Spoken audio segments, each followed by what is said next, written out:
worst team, the worst division in football has a new best team. And with that, we welcome you to Keyshawn, J. Will, and Zubin, presented by Progressive Insurance. Fellas, how was the weekend? Let's weigh in, and then we'll weigh in on another crazy NFL weekend. It was good. The weekend was great. I watched a lot of whatever little college football was on. Had the opportunity to see my Trojans take down the Bruins. We have that legitimate argument, just like everybody else now, and that we want to be in the college football playoff. And then we turn the page to the National Football League. Yes, and it was cold this weekend to me. It was 58 degrees this weekend up here, man. Come on, Key, that's not cold. I'll tell you this. So we cut down the Christmas tree, Zubin, which is really cool. I had to actually cut down my own Christmas tree. Never done that before. Got really pumped up with some spiked eggnog. And then I walked in the door at home and I saw LSU beat Florida. And I was like, well, welcome to 2020. Just continues to cement that we're still in 2020. No doubt about it. That was one of the wildest endings of the weekend. We'll get to that in just a little bit. The coaching carousel in college football also swirling. National Signing Day early is Wednesday, so a lot of clubs, a lot of programs that need coaches need to fill them quick to make sure those kids can get in there. But let's go from the kids to the men. Key, let's talk about it. Sunday Night Football, as I mentioned, Buffalo wins. They've got a 99% chance to win the AFC East. It would be their first division title in a quarter century. But I want to focus on the other team just for a moment. Not a Buffalo buzzkill at all. But Pittsburgh actually backed their way into the playoffs yesterday, if there's such a thing at backing in at 11-2. They actually got into the postseason before they took the field Sunday night. They dropped their second in a row. And I gave you all those numbers, 99, 100. By the way, Stephon Diggs has 100 catches this year. Don't scale it from 0 to 100. Scale it from 1 to 10. Your level of concern for the Pittsburgh Steelers after their second straight shaky performance. Well, there is some concern, Zubin. I think when you look at where they're at, where they started at, they were an 11-0 football team. They've lost 2 straight games now. And so as you start to think about moving forward, they've got to figure out what that running game is about. Like, they need some help in terms of running the football. Defensively, I think they held up as best they could. But from an offensive standpoint, Ben Roethlisberger cannot be Big Ben if they don't have a running game to match the passing game. I think when you look at Washington and you look at Johnson and Juju and Claypool, yes, they're young, dynamic receivers. But if they don't have a running game to match the style of which they want to play, then this is going to be very difficult for them to be able to move forward come playoff time. Right now, it's sitting at 11-2 with 2 straight losses. A lot of people are not starting to say now, taking them out of the conversation as the second best team in the AFC. There's a team in Buffalo, which they played. There's a Tennessee Titan team. And, oh, by the way, there's the Indianapolis Colts with a resurgence at quarterback in Phillip Rivers. So as you start to look at where they're at, it's just, and I know Mike Tomlin wants to run the ball, and he's going to try to certainly get it fixed, but they better hurry up and fix it before it's too late. Key, I'll say this. We should start throwing the Browns in that conversation, too. We'll get a chance to see them tonight and how they perform if Baker Mayfield continues to play at that high level. But I walked away last night thinking that the Bills were the second best team in the AFC. And just to finish off the comments that Key said about the Steelers and their running game, they rushed for 47 yards. 47 yards. The game against the Washington football team, they rushed for 21 yards.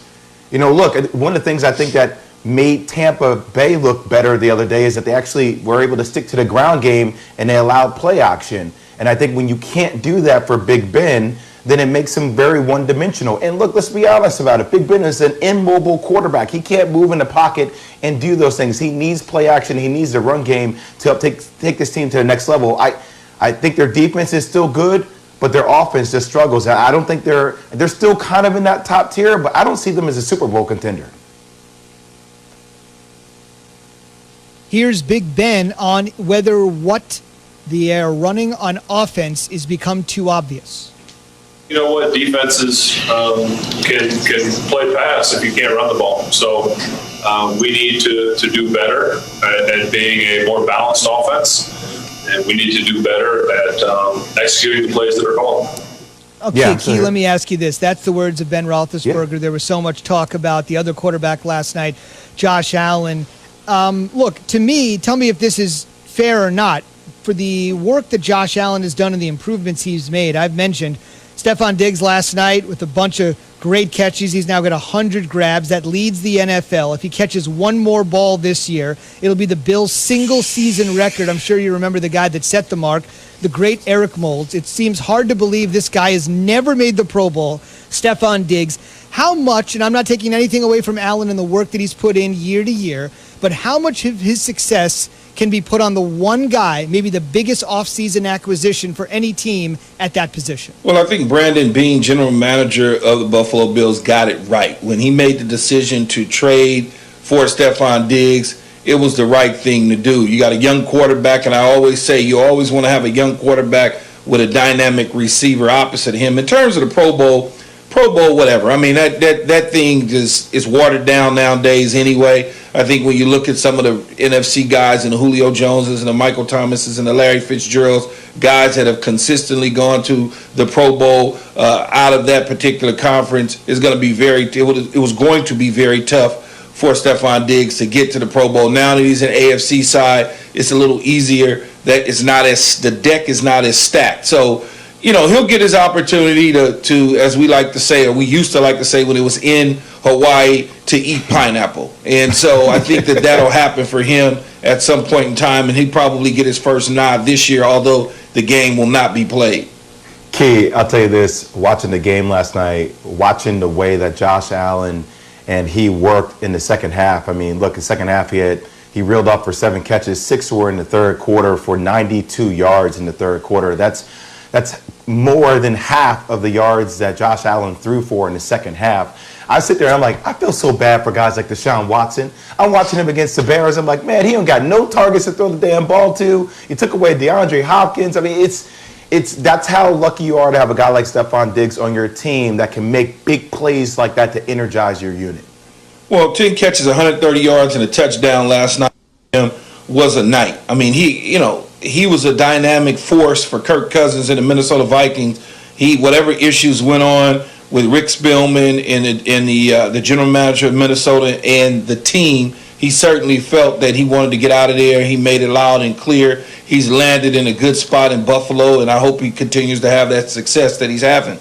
Zubin, I do want to say this, though. I do want to give their defense some credit. The Bills actually produced points off their defense for the first time since 2017. Bravo to them for doing that on that pick six. No question about it, and it looks like they're certainly going to be winning the AFC East. We'll see how far they can go. Quite a remarkable achievement. The team had missed the playoffs for 17 straight years. They have such a passionate fan base that right now can't join them, but they've made the playoffs 2 of the last 3, haven't been able to get over the hump and win one of those 2 playoff games, but it certainly feels like they'll be the favorite heading in at this particular point. Want to mention one thing, maybe it's just 2020, maybe just a sign of the times.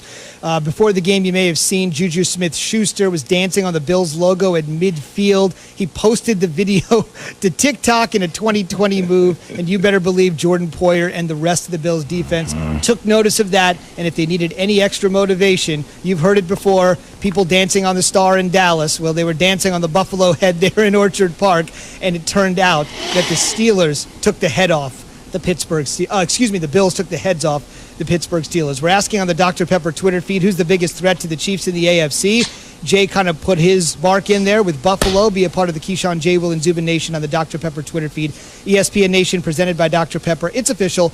College football's back. So is your favorite Dr. Pepper-loving college football town, Fansville. Head to a store near you to treat your inner college football fan to an ice-cold 20-ounce Dr. Pepper today. The front office insider Mike Tannenbaum will join us this morning on the Shell Pennzoil Performance Line in 20 minutes. Of course, we will discuss the Eagles. And on the way, the biggest question surrounding the Birds. After what Jalen Hurts did yesterday, why won't Doug Peterson name him the starter for their game this coming Sunday? We'll get into that and what he said after Jay has this.